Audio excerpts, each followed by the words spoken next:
Bismillahirrahmanirrahim. Assalamualaikum warahmatullahi wabarakatuh. Alhamdulillah, wassalatu wassalamu ala rasulillah wa ala alihi wa sahbihi wa man wala wa ba'du. Saudara-saudariku, kita berjumpa kembali. Masya Allah, tak terasa kita sudah ada di hari ke-12 di bulan Ramadan di tahun ini.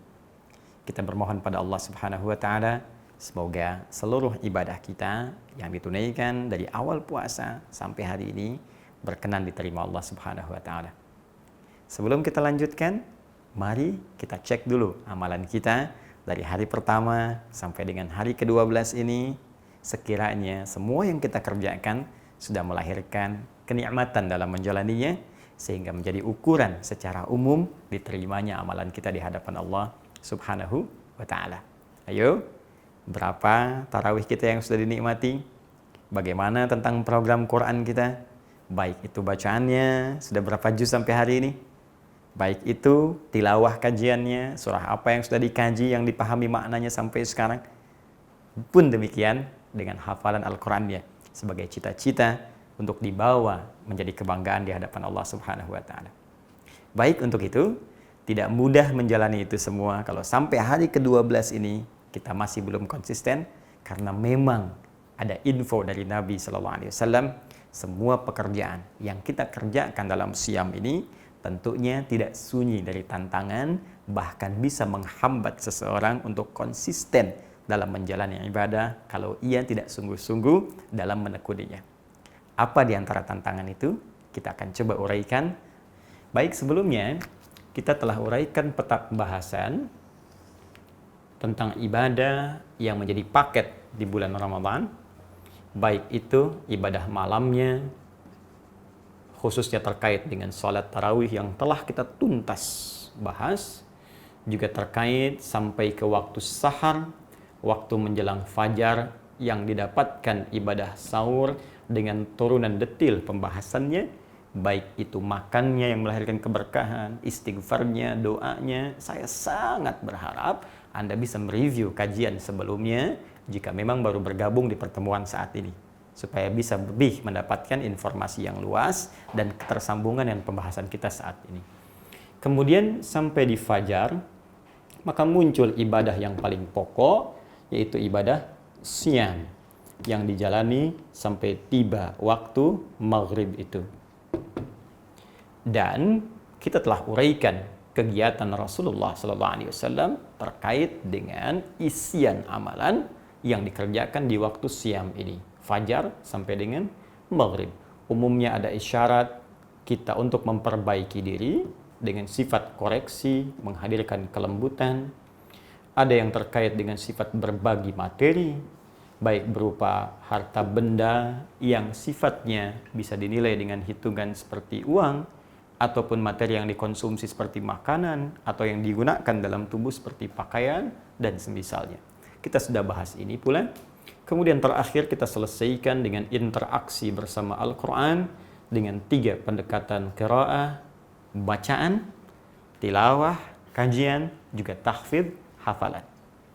Dalam konteks mengerjakan seluruh paket ibadah ini, baik malamnya sampai dengan kesaharnya, juga konteks siamnya, maka Nabi memberi isyarat ini semua tidak akan sunyi dari tantangan yang harus kita lalui, yang dengan tantangan dimaksud Allah akan menguji sejauh mana kesungguhan kita untuk menunaikan ibadah.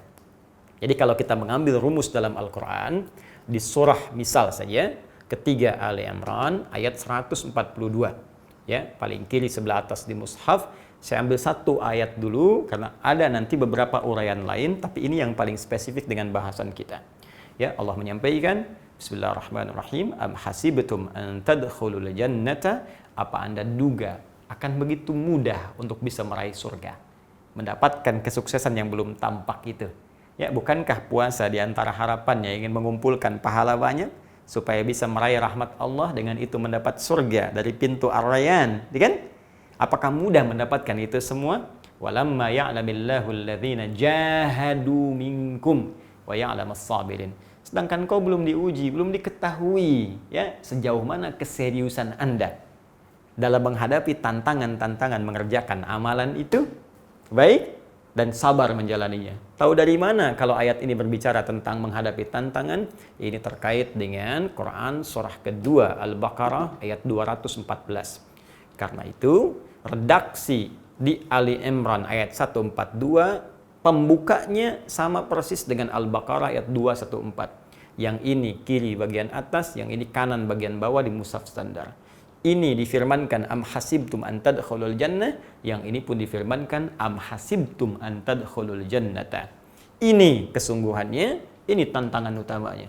Am hasibtum an tadkhulul jannata walamma ya'tikum mathalul ladzina khalau min qablikum. Apa Anda duga mudah saja mendapatkan anugerah surga? Mudah saja beribadah untuk mendapatkan rahmat? Mudah saja meraih pahala sebanyak-banyaknya untuk bisa mendapatkan rahmat masuk ke dalam surga. Dengan puasa masuk pintu Ar-Rayyan. Walamma ya'tikum mathalul ladzina khalau min qablikum. Sementara engkau belum diuji seperti orang hebat dulu yang dijamin masuk surga. Orang dengan amalan banyak, ulama-ulama saleh, orang-orang sebelumnya yang mereka pun menghadapi tantangan-tantangan untuk mewujudkan harapan dimaksud. Masathumul ba'sa, ada tantangan yang ringan, wadh-dharra, sudah mulai naik, bahkan menyakiti fisik, ya kan? Wazulzilu, bahkan ada yang menggoncang hati. Hatta yaqula ar-rasul walladzina amanu ma'ahu mata nasrullah. Bahkan ada tantangan-tantangan yang membuat kita bisa berkata seperti Rasul dan orang beriman dulu pernah mengatakan, ya Allah, kapan pertolonganmu tiba? Ya Allah, kapan wabah ini akan diangkat? Ya Allah, hamba sudah rindu dengan masjid. Ya Allah, kapan keadaan ini akan berakhir? Ya Allah, kapan hamba bisa bekerja mendapatkan rezeki yang halal? Ya Allah, kapan tantangan? Ala inna nasrallahi qarib. Orang beriman mesti optimis. Kata Allah, mesti yakin, kuatkan pada dirimu. Pertolongan Allah itu pasti akan tiba kalau kita mau sungguh-sungguh, serius, dan sabar dalam mengatasinya. Nah sekarang, karena fitrah kehidupan akan selalu bersanding dengan tantangan. Orang sukses pasti ada tantangan. Orang sukses pasti ada ujian. Anda anak SD mau lulus ke SMP, ujian. SMP ke SMA, ujian. Kalau tingkat pendidikan dasar saja ada tantangan, ujian supaya kita sukses, maka bagaimana dengan kehidupan yang kompleks? Jadi itu rumusnya. Ujian datang bukan ingin membuat kita sulit dalam menjalani aktivitas, tapi sesungguhnya ingin meningkatkan kualitas kita di hadapan Allah sehingga menjadi manusia yang lebih bernilai di masa depan. Nah, karena fitrah setiap aktivitas, ibadah, bahkan ada tantangan, maka demikian pula dengan siam. Apa di antara tantangannya?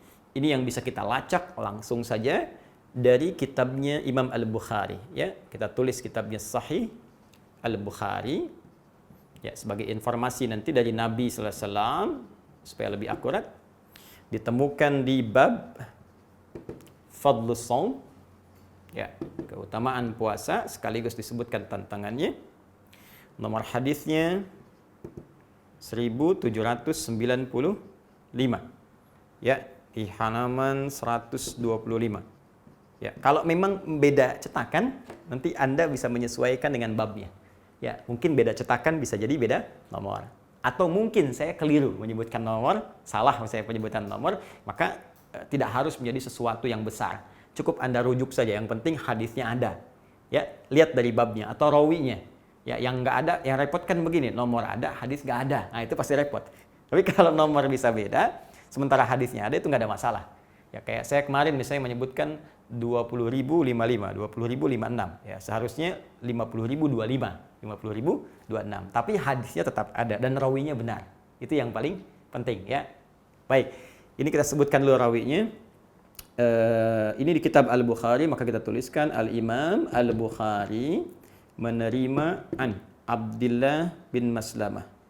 Ya, supaya terlacak sanadnya, Ibnu Maslamah. Abdullah bin Maslamah menerima dari Malik. Ya, an Malik. Malik menerima dari Abi Zanad, an Abi Az-Zanad. Baik. Abi Az-Zanad menerima dari sahabat Abu Hurairah, an Abi A'raj dulu, dari Al-A'raj, Anil A'raj. A'raj menerima dari Abi Hurairah, an Abi Hurairah radhiyallahu taala anhu. Sahabat Abu Hurairah atau Abdurrahman bin Sakhr nama aslinya menerima dari Nabi sallallahu alaihi wasallam, anin Nabi sallallahu alaihi wasallam. Ya kan? Sallallahu alaihi wasallam. Ini singkatannya. Ya, kalau di kitab hadis disingkat demikian. Nah, penting nih saya uraikan karena nanti kita akan bertanya, Al-Imam Al-Bukhari kan nggak pernah berjumpa dengan Nabi. Nah, ya? Lalu bagaimana bisa meriwayatkan hadis dari Nabi sallallahu alaihi wasallam? Maka kita urutkan, betul beliau nggak berjumpa, tapi melacak, ya, ada transmisi urutan informasi ini sehingga sampai ke beliau. Imam Al-Bukhari menerima dari Abdullah bin Maslam, Abdullah bin Maslam menerima dari Malik, ya, Malik menerima dari Abi Zanad menerima dari Al-A'raj, Al-A'raj menerima dari sahabat Abu Hurairah, ini yang menerima dari Nabi sallallahu alaihi wasallam. Jadi kualitas hadisnya valid, sahih. Apa informasi yang disampaikan? Yuk kita langsung bahas. As-siyamu junnatun, kata Nabi. Ya, saya tuliskan as-siyamu, demikian kita tuliskan. Junnatun. Ini prinsip dasarnya dulu. Puasa yang benar itu, perhatikan cara menerjemahkannya. Alif lamnya kita terjemahkan, ya, ma'rifatnya. Puasa yang benar itu, yang ditunaikan sesuai aturannya, sesuai ketentuannya. Junnatun akan melahirkan perisai pada diri pelakunya yang akan menghambat ia, menghalangi ia dari setiap perbuatan-perbuatan yang bisa membahayakan dirinya. Ya, baik maksiat ataupun yang lainnya. Baik, ingat yang telah saya uraikan di pertemuan-pertemuan lalu. Kaji lagi, ya, lihat lagi pembahasan kami. Setiap ada huruf jim dengan nun di awal kalimat, itu umumnya menunjuk makna yang tersembunyi. Ya, ini junnah. Jinnah cuma beda harokat. Jinnatun jamak dari jin. Minal jinnati wan nas. Kenapa disebut jinnatun? Ya, jamak dari jin karena memang tak nampak, tersembunyi makhluknya. Surga jannatun. Kenapa disebut jannah? Karena memang belum tampak dalam pandangan kita saat ini. Janin, ya, dalam perut ibunda ada janin. Kenapa disebut janin? Karena tak kasat mata, tak tampak dalam pandangan kita. Nah, junnatun, perisai. Kenapa disebut dengan junnah perisainya? Karena memang tak tampak dalam pandangan kita. Nggak kelihatan, cuman dia bisa mencegah diri kita dari perbuatan maksiat. Begitu ada maksiat mau masuk ke mata, dicegah oleh perisai ini. Sehingga mata kita refleks langsung dialihkan ke yang lain. Ya, yaghuddu min absarihim. Telinga akan mendengar maksiat. Ada orang gibah, terdengar nggak enak, kita langsung diberikan sinyal ke otak kita. Tembuskan ke hati kita, ini nggak bagus. Palingkan, menjauh. Kaki diajak maksiat, tertahan, kaku kaki kita ini. Ada perisainya, jadi nggak tembus. Nah, jadi secara singkat, orang yang mendapatkan perisai ini, maka terjaga dari perbuatan buruk. Lawan buruk itu baik. Jadi kalau orang punya perisai ini, pasti jadi orang baik. Kalau dikaitkan dengan rumus hadis ini, pembukanya, kalau Anda ingin jadi orang baik, di antara ibadah yang membuat seseorang jadi baik, itu puasa. Rajin puasa aja. Selepas Ramadan, rajin Senin, Kamis, ya, Ayyamul Bid, puasa Daud. Itu pasti kalau benar puasanya, pasti merubah pribadi seseorang jadi baik. Kecuali ada puasa yang tidak ditunaikan dengan benar, alif lamnya nggak jalan.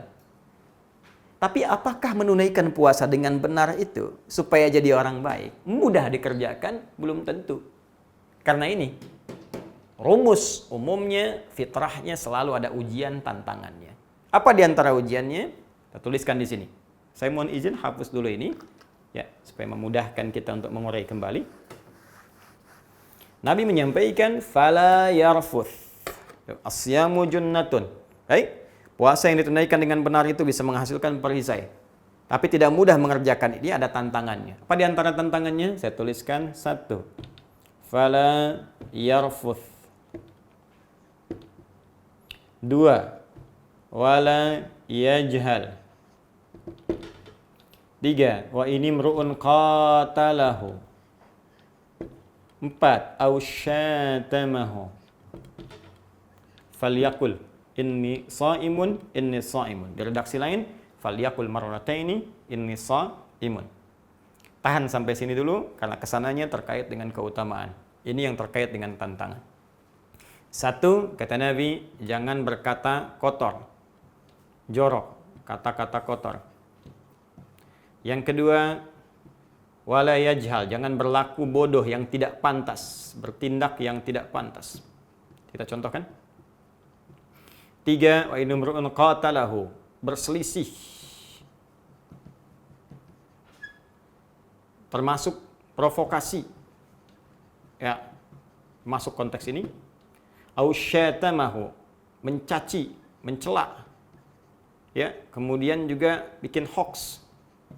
Nah, kalau sekarang buzzer, nah, ini masuk kategori ini, ya. Awas, hati-hati, hati-hati nih, hati-hati. Awas ya.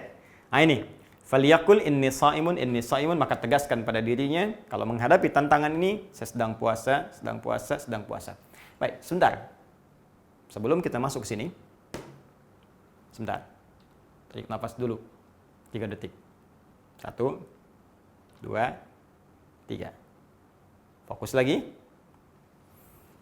Bila kita perhatikan, di sini kita tidak dapatkan tantangan berupa hal-hal yang konsumtif misalnya. Ya, makan, minum, atau tantangan yang sifatnya biologis, hal-hal seksual, kebutuhan seksual, biologis. Padahal ini sama-sama tantangan juga, ya kan? Betapa banyak orang waktu sedang berpuasa, lihat makanan, tiba-tiba sudah pengen buka, ya kan? Jalan, olahraga, pagi-pagi habis subuh, gitu kan? Tercium bau makanan dari satu restoran, Masya Allah, udah lihat jam, berapa menit lagi maghrib ya? Padahal baru subuh, kan? Minuman juga demikian, ya kan? Hasad seksual juga demikian, karena itu jadi tantangan, dilarang saat puasa. Namun kenapa yang ini tidak banyak diungkap, dibahas, sedangkan ini yang ditekankan? Bahkan menduduki hal yang sangat penting tentang hadis-hadis puasa. Teman-teman sekalian, secara sederhana, karena memang bagian yang pertama ini, minum, makan, hubungan biologis, ini yang disebut dengan muftirat namanya. Ya, hal yang membatalkan puasa. Terkait hal yang membatalkan puasa, berlaku untuk semua orang. Karena semua orang pun menjaga dari ini, sudah kenal semua. Karena semua menjaga dari itu, maka muncullah kemudian motivasi yang kuat untuk meninggalkan ini semua. Jadi nggak dilarang pun sudah ngerti. Nggak disampaikan pun sudah paham. Makan itu pasti batal. Ya, minum itu pasti batal. Ini nggak usah pura-pura, saya mau wudhu, kumur-kumur, padahal pakai sirup misalnya. Ya, ini tetap aja batal. Ya, cuman 2 dalam keadaan makan, minum nggak batal. 1, ketika lupa, bukan pura-pura lupa. Beda pura-pura lupa dengan lupa. Makan, lupa misalnya. Sedang makan, selesai. Begitu kenyang, ketemu teman, ditanya sama teman, gimana puasanya hari ini? Oh, puasa, astagfirullah, saya lupa. Nah, bukan makan dulu, nanti kalau ditanya lupa. Bukan. Nah, yang kedua, makan dalam keadaan, atau minum dalam keadaan sedang tidur, mimpi. Mimpi, mimpi makan. Mimpi, mimpi minum. Ya, ajaibnya begitu bangun, kenyang misalnya. Ya, nah, itu tidak membatalkan, kalau memang tidak diniatkan untuk itu. Nah, ini yang membatalkan. Kenapa tidak banyak dibahas? Karena sudah banyak dipahami. Semua orang yang puasa menjaga ini. Tapi yang ini namanya mufsidat, perusak puasa. Ya, perusak. Perusak itu kan nggak semuanya mengalami ini secara keseluruhan. Kalau ini dihadapi oleh keseluruhan. Karena setiap hari itu yang dijaga. Ketahuan hadir nggak hadir, langsung tahu. Tapi ini bisa datang tiba-tiba. Ya, bisa nggak disadari teman-teman sekalian. Dan nggak banyak orang tahu bahwa ini merusak. Apa bedanya membatalkan dengan merusak? Kalau membatalkan, muftirat, ini seketika puasanya selesai, habis. Batal, gugur. Mesti diganti di hari lain. Kalau sengaja, tambah kafarat, hukuman tambahan. Ya, puasa 2 bulan berturut-turut, bisa memberi makan 60 orang miskin, paling sedikit, atau membebaskan seorang budak. Dalam konteks sekarang sudah tidak ada bagian ketiga tadi.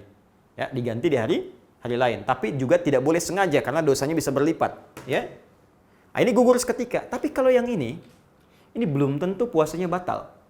Di puasanya terasa masih lanjut karena belum mengerjakan yang membatalkan, puasanya tidak gugur tapi rusak. Rusak itu artinya pahalanya berkurang karena dikurangi oleh perbuatan buruk ini.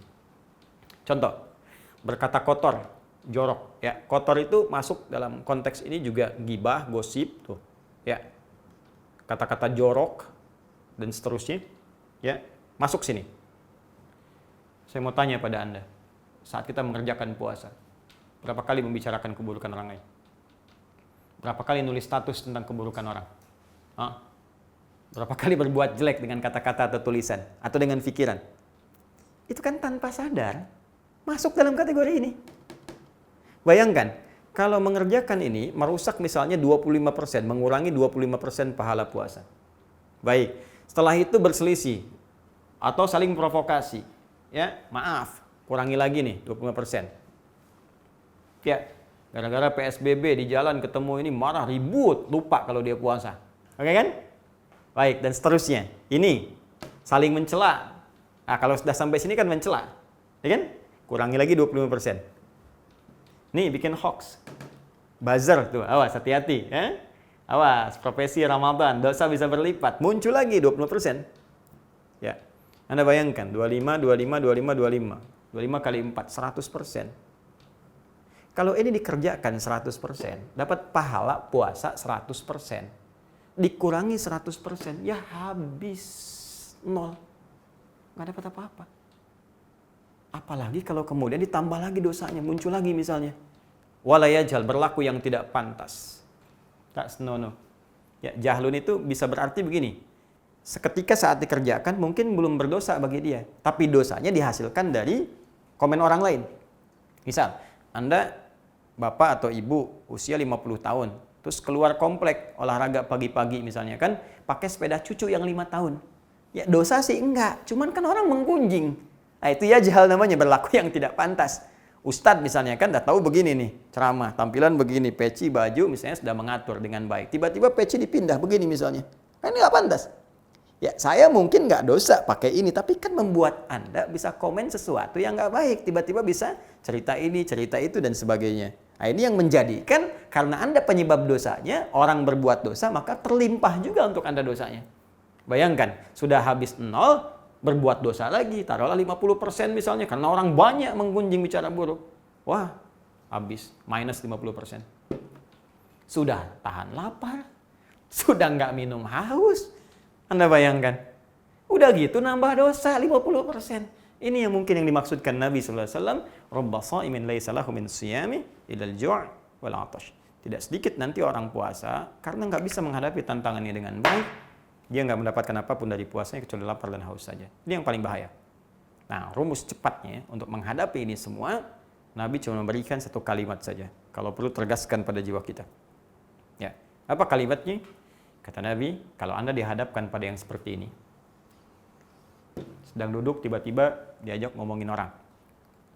Ya, melihat layar kaca, bahkan lihat kultum ini pun ribut juga. Siapa sih yang dislike, siapa? Biarin aja. Mungkin itu, ya itu pekerjaannya. Ya mungkin itu yang diinginkan, gak apa-apa. Kenapa harus diributkan? Ya kan gak ada masalah gitu. Kan tidak harus semua bisa menyenangkan orang lain. Semua orang bisa punya pendapat masing-masing. Alhamdulillah, Anda senang merah silahkan. Mungkin yang lain senang biru nggak ada masalah. Kita saling menghormati. Tidak ada persoalan. Tapi jangan sampai dari persoalan itu jadi rame. Kayaknya hilang pahala. Nah, rumus cepatnya kata Nabi, faliyakul inni shaimun. Katakan pada diri kita. Perhatikan cara menerjemahkannya. Katakan pada diri kita, saya sedang puasa. Kalau perlu katakan sekali lagi, saya sedang puasa. Untuk menguatkan. Supaya ingat kita sedang puasa, jangan sampai gugur, jangan sampai hilang pahala, jangan sampai batal ya Allah, jangan sampai hilang. Jaga. Ya, ada sebagian yang menerjemahkan katakan pada orang itu, tapi saya agak kurang sependapat. Karena kul itu bisa berkata pada orang kedua, objek, bisa berkata pada diri kita. Jadi diri kita yang jadi objeknya. Ya, pada diri sendiri, ke hati kita, katakan. Ya, jadi katakan pada diri kita bahwa kamu sedang begini, kamu sedang begini. Ya. Karena konteks kalau diterjemahkan, katakan pada orang, misal begini, Anda sedang ketemu orang, dan orang berkata, kamu begini, lalu Anda katakan, maaf ya, saya sedang puasa. Boleh jadi dia tambah tersinggung. Atau Anda ingin kemas kalimatnya, misalnya dengan kalimat baik, bisa saja diterjemahkan seperti ini, kita sedang puasa, ada baiknya, kita tidak seperti ini. Nah ini bisa. Ya, tapi konteks pertamanya, katakan pada diri kita, saya sedang puasa. Jangan sampai berbuat seperti ini, jangan sampai batal dan sebagainya. Baru kita bisa bagi ingatan dengan orang lain sebagai pengetahuan. Ini cara paling cepat untuk bisa menangkal perbuatan yang bisa merusak. Nah, teman-teman sekalian, ada hal yang lebih penting daripada pembahasan ini pula, karena setiap tahapan dalam puasa punya babnya tersendiri. Karena itulah saya mencoba membuat tahapan-tahapan pembahasan ini sehingga tidak terkumpul dalam setiap waktu yang sama. Kalau kita bahas dalam setiap waktu dan sesuai dengan waktu dan tempat kita serta momentum melakukannya, maka ini akan lebih terasa manfaatnya. Apa yang saya maksudkan dengan yang lebih penting tadi? Apa yang bisa kita siapkan untuk lebih mendekat kepada Allah? Bahkan Kalau Anda bisa kerjakan puasa ini dengan benar, ditahan sampai maghrib, ada berita gembira di waktu maghrib yang pernah saya tunjukkan sebagai rahasia saat berbuka puasa. Ketika Anda bisa mendapatkan rahasia itu, maka semua doa yang kita panjatkan seketika akan dikabulkan oleh Allah Subhanahu wa taala. Kalau benar itu kebutuhan yang baik untuk dunia dan akhirat kita. Insyaallah terkait ini kita akan bahas esok hari insyaallah. Semoga bermanfaat, ada hidayat. Subhanakallahumma wa bihamdika asyhadu an la ilaha illa anta astaghfiruka wa atubu ilaik wa akhiru da'wana alhamdulillahi rabbil alamin. Assalamualaikum warahmatullahi wabarakatuh.